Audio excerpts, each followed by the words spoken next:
ಬಣ್ಣ ತಿಂದು ಸಿಹಿ ಹಣ್ಣ ಕೊಡುವ ಮರ ನೀಡಿ ನೀಡಿ ಮುಕ್ತ.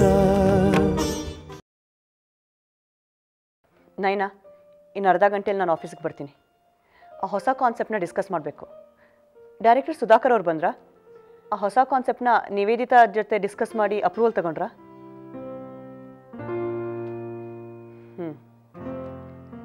ನನ್ನ ಅಪ್ರೂವಲ್ ಇಲ್ಲದೆ ಶೂಟಿಂಗ್ ಹೇಗೆ ಮಾಡ್ತಾರಂತ ನಾನು ನೋಡ್ತೀನಿ. ಸರಿ, ನನಗೆ ಹೊಡ್ತೀನಿ. ಮೇಡಮ್, ನಿಮ್ಮನ್ನು ಕೇಳ್ಕೊಂಡು ದಿವಾಕರ್ ಪ್ರಭುನ್ ಅವ್ರು ಬಂದಿದ್ದಾರೆ. ಓಹ್, ಇವ್ರು ನಮ್ಮ ಡ್ಯಾಡಿ ಕಂಪನಿಯಲ್ಲಿ ಮ್ಯಾನೇಜರು. ಅವ್ರನ್ನ ಒಳಗೆ ಕಳಿಸಿ, ಹಾಗೆ ಟೀನು ಕಳಿಸಿ. Okay madam.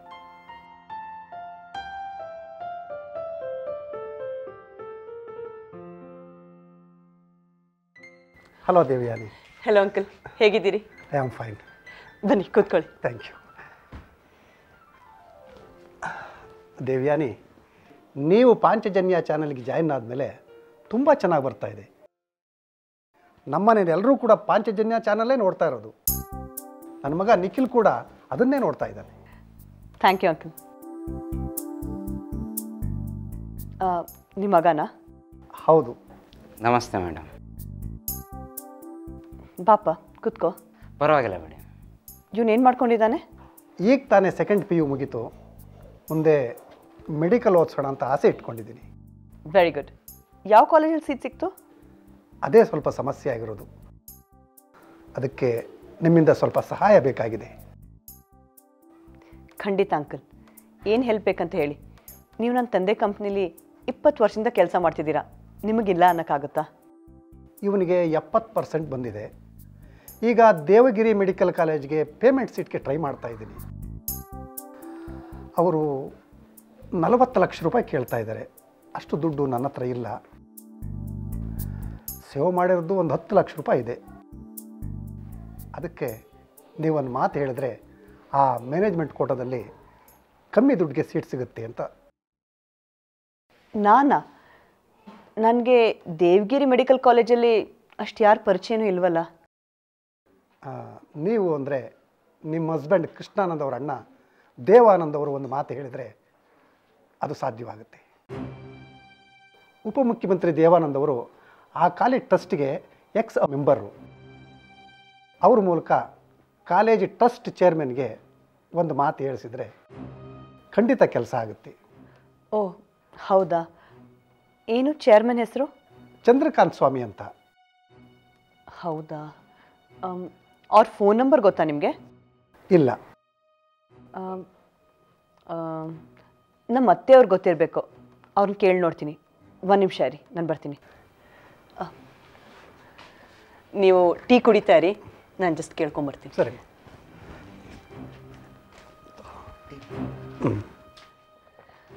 ಅತ್ತೆ, ಏನು ದೇವ್ಯಾನಿ? ದೇವಾನಂದ್ ಅವರು ದೇವಗಿರಿ ಮೆಡಿಕಲ್ ಕಾಲೇಜ್ ಟ್ರಸ್ಟಲ್ಲಿ ಇದ್ದಾರಲ್ವಾ? ಯಾಕೆ?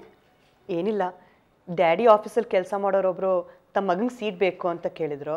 ಅದಕ್ಕೆ ಆ ಕಾಲೇಜ್ ಚೇರ್ಮನ್ದು ನಂಬರು ಮನೇಲಿ ಎಲ್ಲಾದರೂ ಇರಬೇಕಲ್ಲ? ದೇವು ಡೈರಿಲಿರಬೇಕು. ಯೂಶ್ವಲಿ ಅವನು ಹಾಲಲ್ಲಿರೋ ಶೆಲ್ಫಲ್ಲಿ ಇಟ್ಟಿರ್ತಾನೆ. ದೇವು ಬಂದಮೇಲೆ ಅವನ ಹತ್ರ ಮಾತಾಡು. Will definitely help you. Okay, ಸರಿ ಅತ್ತೆ.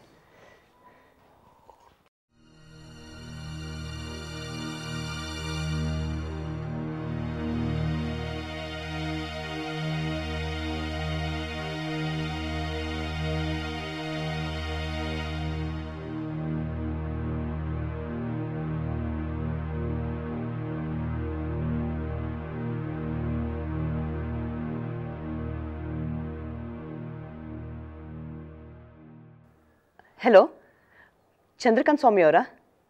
ನಮಸ್ತೆ. ನಾನು ಉಪಮುಖ್ಯಮಂತ್ರಿ ದೇವಾನಂದ್ ಸ್ವಾಮಿಯವ್ರ ನಾದಿನಿ ದೇವ್ಯಾನಿ ಮಾತಾಡ್ತಾ ಇರೋದು. ಹಾಂ ಹೌದು. ಏನಿಲ್ಲ, ನಿಮ್ಮ ಹತ್ರ ಒಂದು ಚಿಕ್ಕ ಫೇವರ್ ಆಗಬೇಕಾಗಿತ್ತು. ನಿಖಿಲ್ ಅಂತ ಒಬ್ಬ ಸ್ಟೂಡೆಂಟು, ನಮಗೆ ತುಂಬ ಪರಿಚಯದವರು. ಅವ್ರು ನಿಮ್ಮ ಕಾಲೇಜಲ್ಲಿ ಒಂದು ಸೀಟ್ ಆಗಬೇಕಿತ್ತು. ಅವರು ದೇವಾನಂದ್ ಅವರು ಕೂಡ ತುಂಬ ಬೇಕಾದವರು. ಈ ವಿಷಯವಾಗಿ ದೇವಾನಂದ್ ಅವ್ರ ಕೈಲೇ ಫೋನ್ ಮಾಡಿಸ್ಬೋದಾಗಿತ್ತು. But you know he is really busy. ನೀವು ಇನ್ಸಿಸ್ಟ್ ಮಾಡಿದರೆ ಅವ್ರ ಕೈಲೇ ಫೋನ್ ಮಾಡಿಸ್ತೀನಿ. ಓ ಹೌದಾ? Thank you very much. ಖಂಡಿತ ನಿಮ್ಮ ವಿಚಾರ ನಾನು ದೇವಾನಂದ್ ಅವ್ರ ಹತ್ರ ಹೇಳ್ತೀನಿ. Thanks again. ಅಂಕಲ್, ನಿಮ್ಮ ಕೆಲಸ ಆಯಿತು. ನಾಳೆ ಹೋಗಿ ಚಂದ್ರಕಾಂತ್ ಸ್ವಾಮಿನ ನೋಡಿ. ತುಂಬ ಹೆಲ್ಪ್ ಆಯ್ತಮ್ಮ ನಿಮ್ಮಿಂದ. ಇಟ್ಸ್ ಓಕೆ ಅಂಕಲ್, ಮಗನ ಚೆನ್ನಾಗಿ ಓದಿಸಿ. ಮೇಡಮಿಗೆ ಥ್ಯಾಂಕ್ಸ್ ಹೇಳೋ. ಓನಪ್ಪ, thank you madam. It's okay, ಚೆನ್ನಾಗಿ ಓದು.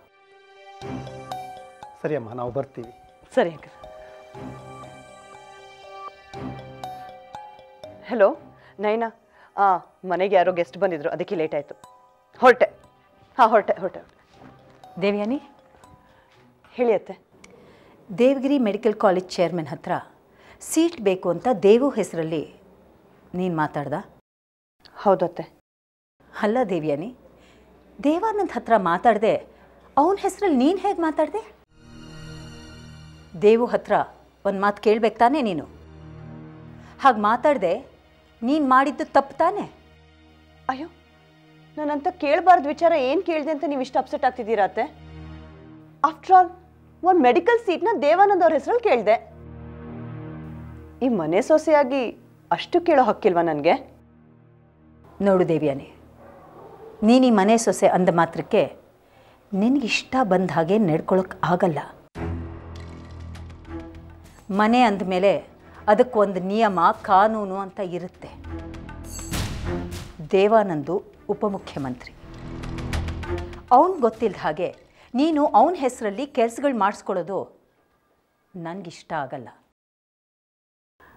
ನೋಡು, ನಿನಗೇನಾದರೂ ಕೆಲಸ ಆಗಬೇಕು ಅಂತ ಅಂದರೆ ದೇವು ಹತ್ರ ಮಾತಾಡಿ ಅವನ ಒಪ್ಪಿಗೆ ತಗೋ, ಆಗ ನನಗೇನು ಬೇಜಾರಾಗಲ್ಲ. ಆದರೆ ದೇವುಗೆ ಹೇಳ್ದೆ ಈ ರೀತಿ ಎಲ್ಲ ಮಾಡೋದು ಅದು ಸರಿ ಆಗಲ್ಲ ದೇವ್ಯಾನಿ. ಅತ್ತೆ ಪ್ಲೀಸ್, ನ್ಯಾಯವಾಗಿ ನೋಡಿದ್ರೆ ನನ್ನ ಗಂಡನೇ ಉಪಮುಖ್ಯಮಂತ್ರಿ ಆಗಬೇಕಾಗಿತ್ತು, ದೇವಾನಂದ್ ಅವರಲ್ಲ. ಕೃಷ್ಣಾನಂದ್ ಉಪಮುಖ್ಯಮಂತ್ರಿ ಆಗೋದನ್ನ ತಡೆದಿದ್ದು ನೀವು. ಅವ್ರು ಉಪಮುಖ್ಯಮಂತ್ರಿ ಆಗಿದ್ದರೆ ನಿಮ್ಮ ಹತ್ರ ಹೀಗೆ ಮಾತು ಕೇಳೋ ಸಂದರ್ಭ ಬರ್ತಿರ್ಲಿಲ್ಲ. ಎಲ್ಲ ನನ್ನ ಗ್ರಹಚಾರ.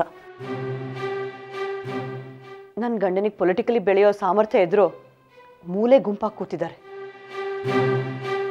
ಏನು ಮಾಡೋಕ್ಕಾಗುತ್ತೆ ಪಾಪ, ಸ್ವಂತದವರೇ ಅವ್ರ ಬೆಳವಣಿಗೆಗೆ ಅಡ್ಡಿ ಆದರು.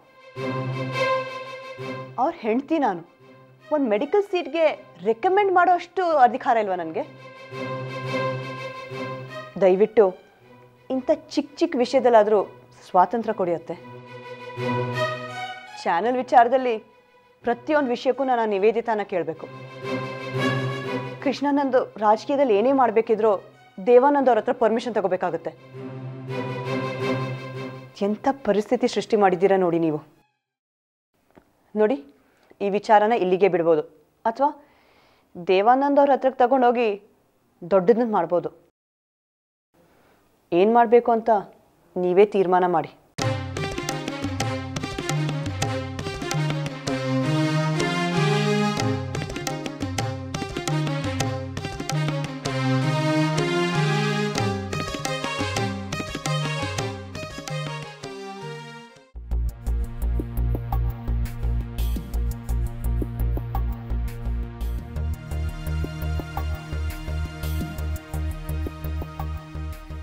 ಸರ್, ನಿಮ್ಮ ನೋಡೋಕ್ಕೆ glamour tablet editor Pradyumna Chatterjee ಅವರು ಬಂದಿದ್ದಾರೆ ಸರ್. ಕಳಿಸಿ ಹೊರಗಡೆ. ಸರಿ ಸರ್.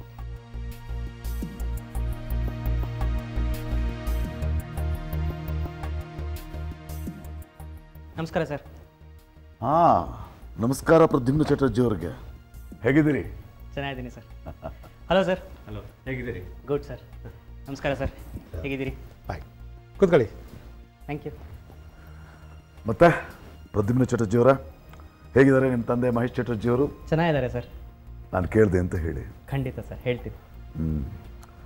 ಹೇಗೆ ನಡೀತಾ ಇದೆ ನಿಮ್ಮ ಟ್ಯಾಬ್ಲಾಯ್ಡ್? ಅವ್ರದ್ದೇನು ಸರ್, ತುಂಬ ಪಾಪ್ಯುಲರ್ ಆಗಿಬಿಟ್ಟಿದೆ ಈಗ. ಸರ್ಕ್ಯುಲೇಷನ್ ಅಷ್ಟೇ ಸಿಕ್ಕಾಪಟ್ಟೆ ಇನ್ಕ್ರೀಸ್ ಆಗಿದೆ.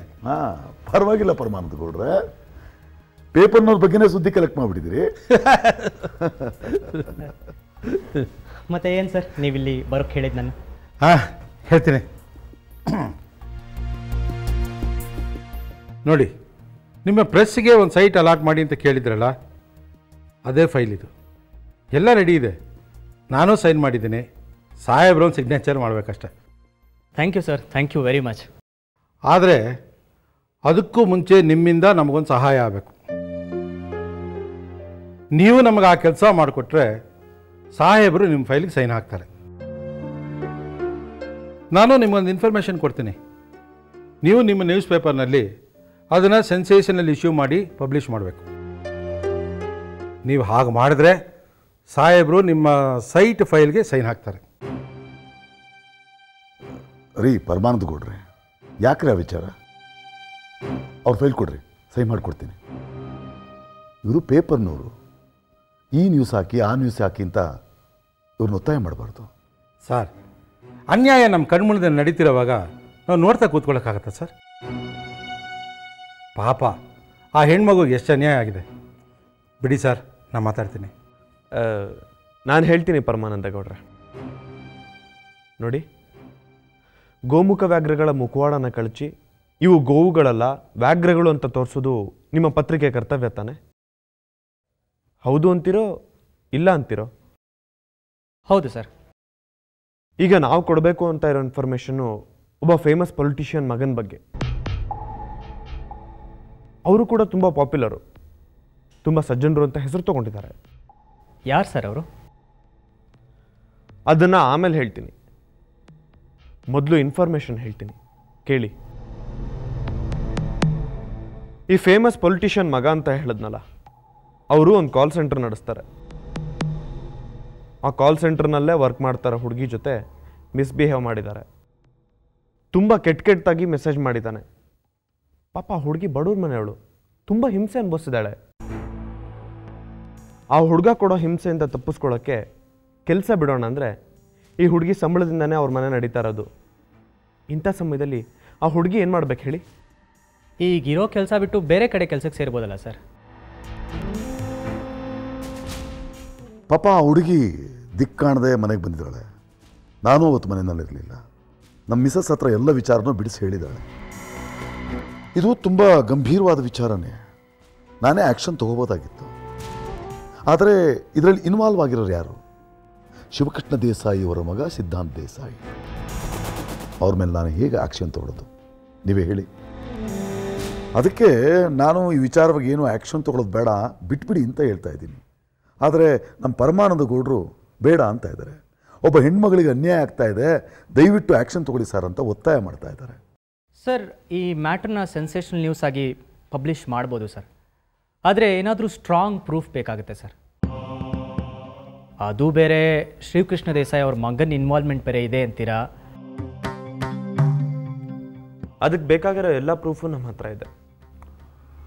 ನೀರಜ್ ಸರ್, ಕಾನ್ಫರೆನ್ಸ್ ಹಾಲಲ್ಲಿ ನನ್ನ ಟೇಬಲ್ ಮೇಲೆ ರೆಡ್ ಫೈಲ್ ಇದೆ, ತೊಗೊಂಬನ್ನಿ. ನೀವು ಆ ಹುಡುಗಿ ಕಾಲ್ ಮಾಡಿದ್ರೆ ಇನ್ನಷ್ಟು ಡೀಟೇಲ್ಸ್ ಸಿಗುತ್ತೆ. Okay sir. ಕುಡಿಯೋರಿಗೆ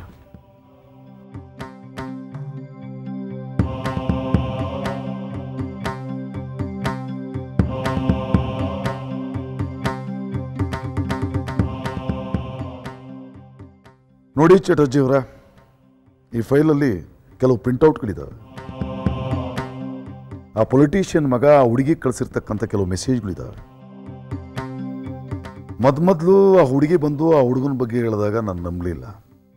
ಎಲ್ಲೋ ಈ ಹುಡುಗಿ ಆ ಪೊಲಿಟಿಷಿಯನ್ನ ಹೆಸರನ್ನ ಹಾಳು ಮಾಡೋದಕ್ಕೆ, ಪೊಲಿಟಿಕಲ್ ಕೆರಿಯರ್ನ ನಾಶ ಮಾಡೋದಕ್ಕೆ ಸುಳ್ಳು ಹೇಳ್ತಾ ಇದ್ದಾಳೆ ಅಂತ ಅಂದ್ಕೊಂಡಿದ್ದೆ. ಅವನ ಮೊಬೈಲ್ನಿಂದ ಇವಳ ಮೊಬೈಲಿಗೆ ಕಳಿಸಿರ್ತಕ್ಕಂಥ ಮೆಸೇಜ್ಗಳನ್ನು ನನಗೆ ತೋರಿಸಿದಾಗ ಈ ವಿಚಾರವಾಗಿ ನನಗೆ ನಂಬಿಕೆ ಬಂತು. ನಾನು ಆ ಹುಡುಗಿ ಹೇಳಿದಂಥ ಎಲ್ಲ ವಿಚಾರಗಳನ್ನು ಕ್ರಾಸ್ ಚೆಕ್ ಮಾಡಿ ನೋಡಿದೆ. ಎಲ್ಲ ವಿಚಾರಗಳು ನಿಜವಾಗಿತ್ತು. ಹೌದು ಸರ್, ತುಂಬ ಕೆಟ್ಟದಾಗಿ ಮೆಸೇಜ್ ಕಳಿಸಿದ್ದಾರೆ. ಶಿವಕೃಷ್ಣ ದೇಸಾಯಿ ಅವರು ಅಷ್ಟು ಒಳ್ಳೆ ಹೆಸರು ಮಾಡಿದ್ದಾರೆ. ಅವ್ರ ಮಗ ಈ ಥರ ಎಲ್ಲ ಮಾಡ್ತಾರೆ ಅಂದರೆ? ಹೌದು, ನಿಜ. ಈ ಕೆಲಸ ಮಾಡಿರೋದು ಶಿವಕೃಷ್ಣ ದೇಸಾಯಿ ಅವ್ರ ಮಗ ಸಿದ್ಧಾಂತ್ ದೇಸಾಯಿ. ಆದರೆ ಶಿವಕೃಷ್ಣ ದೇಸಾಯಿ ಅವ್ರ ಮಗ ಸಿದ್ಧಾಂತ್ ದೇಸಾಯಿ ನಡೆಸ್ತಾ ಇರುವಂಥ ಕಾಲ್ ಸೆಂಟ್ರಿಂದ ಸಾಕಷ್ಟು ಜನ ರೈತರಿಗೆ ಒಳ್ಳೆಯದಾಗ್ತಿದೆ ಸರ್. ಅಂಥವ್ರು ಹೀಗೆಲ್ಲ ಮಾಡ್ತಾರೆ ಅಂದರೆ ನನಗೆ ಈಗಲೂ ನಂಬಕ್ಕೆ ಆಗ್ತಿಲ್ಲ ಸರ್. ಅಂದರೆ ನಿಮ್ಮ ಮಾತಿನ ಅರ್ಥ ನಾವು ಸುಳ್ಳು ಹೇಳ್ತಾ ಇದ್ದೀವಿ ಅಂತೀರಾ? ಹಾಗಲ್ಲ ಸರ್ ನಾನು ಹೇಳಿದ್ದು. ನಿಮ್ಮ ಮಾತಿನ ಅರ್ಥ ಏನು? ನಿಮ್ಗೆ ಏನು ಪ್ರೂಫ್ ಬೇಕೋ ಎಲ್ಲ ಕೊಟ್ಟಿದ್ದೀವಿ. ಮೆಸೇಜ್ಗಳು ಪ್ರಿಂಟೌಟ್ ಇದೆ. ನೀವು ಕ್ರಾಸ್ ಚೆಕ್ ಮಾಡೋಂಗಿದ್ರೆ ಯಾವ ನಂಬರಿಂದ ಮೆಸೇಜ್ ಬಂದಿದೆ ಆ ನಂಬರ್ಗೆ ಫೋನ್ ಮಾಡಿ ಚೆಕ್ ಮಾಡಿ. ಅದು ಸಿದ್ಧಾಂತ್ ದೇಸಾಯಿದೇ ಆಗಿರುತ್ತೆ. ನೋಡಿ, ನಿಮಗೆ ಈ ನ್ಯೂಸ್ನ ಪಬ್ಲಿಷ್ ಮಾಡೋ ತೊಂದರೆ ಆಗೋಂಗಿದ್ರೆ ಹೇಳಿ, ನಾನು ಈ ನ್ಯೂಸ್ನ ಬೇರೆಯವ್ರಿಗೆ ಕೊಡ್ತೀನಿ. ಆಮೇಲೆ ನಿಮ್ಮ ಈ ಸೈಟ್ ಫೈಲ್ಗೆ ಸಾಹೇಬರು ಸೈನ್ ಮಾಡೋದು ಸ್ವಲ್ಪ ಕಷ್ಟ ಆಗುತ್ತೆ. ಛೇ, ನನ್ನ ಮಾತಿನ ಅರ್ಥ ಅದಲ್ಲ ಸರ್. ನಾವು ಈ ಪ್ರೆಸ್ ರಿಪೋರ್ಟರ್ಸು ಇಂಥ ವಿಚಾರಗಳನ್ನ ಪಬ್ಲಿಷ್ ಮಾಡೋಕ್ಕೆ ಮುಂಚೆ ಸ್ವಲ್ಪ ಹಿಂದೆ ಮುಂದೆ ನೋಡ್ತೀವಿ. ಆ ಉದ್ದೇಶಕ್ಕೆ ಹಾಗೆ ಹೇಳಿದೆ ಅಷ್ಟೇ. ನೋಡಿ, ಆ ಹುಡುಗಿ ಹೆಸರು ಎಲ್ಲೂ ಆಚೆ ಬರೋದು ಬೇಡ. ಸುಮ್ಮನೆ ಆ ಹುಡುಗಿಗೆ ತೊಂದರೆ ಆಗುತ್ತೆ. ನೀವು ಅಷ್ಟೇ, ಒಂದು ವೇಳೆ ಹುಡುಗಿ ಹೆಸರು ಹಾಕಲೇಬೇಕಾದ ಬಂದರೆ ಯಾವುದೇ ಇಮ್ಯಾಜಿನರಿ ಹೆಸರು ಹಾಕ್ಕೊಳ್ಳಿ. ಆದರೆ ಶಿವಕೃಷ್ಣ ದೇಸಾಯಿ ಅವರ ಮಗನ ಹೆಸರು ಮಾತ್ರ ಬರಲೇಬೇಕು. ಎಲ್ರಿಗೂ ಗೊತ್ತಾಗಲಿ ನಮ್ಮ ವಿರೋಧ ಪಕ್ಷದ ನಾಯಕರಾದ ಶಿವಕೃಷ್ಣ ದೇಸಾಯಿ ಅವರ ಮಗ ಹೇಗೆ ಅಂತ. ನೋಡಿ, ಇದು ನಮ್ಮ ಎಲೆಕ್ಷನ್ ಗಿಮಿಕ್ಸ್ ಅಂತ ತಿಳ್ಕೊಬೇಡಿ. ನಾವು ಇನ್ಫಾರ್ಮೇಷನ್ನ ಕ್ರಾಸ್ ಚೆಕ್ ಮಾಡೇ ನಿಮಗೆ ಕೊಡ್ತಾ ಇರೋದು. ಈ ವಿಚಾರ ಜನಕ್ಕೆ ತಿಳಿಲಿಲ್ಲ ಅಂದರೆ ಸಿದ್ಧಾಂತ ಬುದ್ಧಿ ಕಲಿಯೋದೇ ಇಲ್ಲ. ಇನ್ನಷ್ಟು ಹೆಣ್ಮಕ್ಳಿಗೆ ತೊಂದರೆ ಆಗದೆ ಇರಲಿ ಅಂತ ನಾವು ಈ ಥರ ಮಾಡ್ತಾ ಇದ್ದೀವಿ.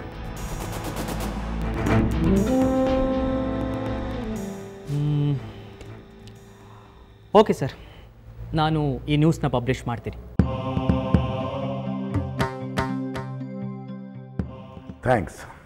ಆ ಹುಡುಗಿ ನಂಬರು ಅದರಲ್ಲೇ ಇದೆ. ಡೀಟೇಲ್ಸ್ ಏನಾದ್ರು ಬೇಕಿದ್ರೆ ಫೋನ್ ಮಾಡಿ. ಖಂಡಿತ ಸರ್. ಈ ಫೈಲು ನನ್ನ ಹತ್ರನೇ ಇರಲಿ ಸರ್. ಸರಿ ಸರ್, ನಮಸ್ಕಾರ. ನಾನು ಬರ್ತೀನಿ. ನೀವು ಸರ್?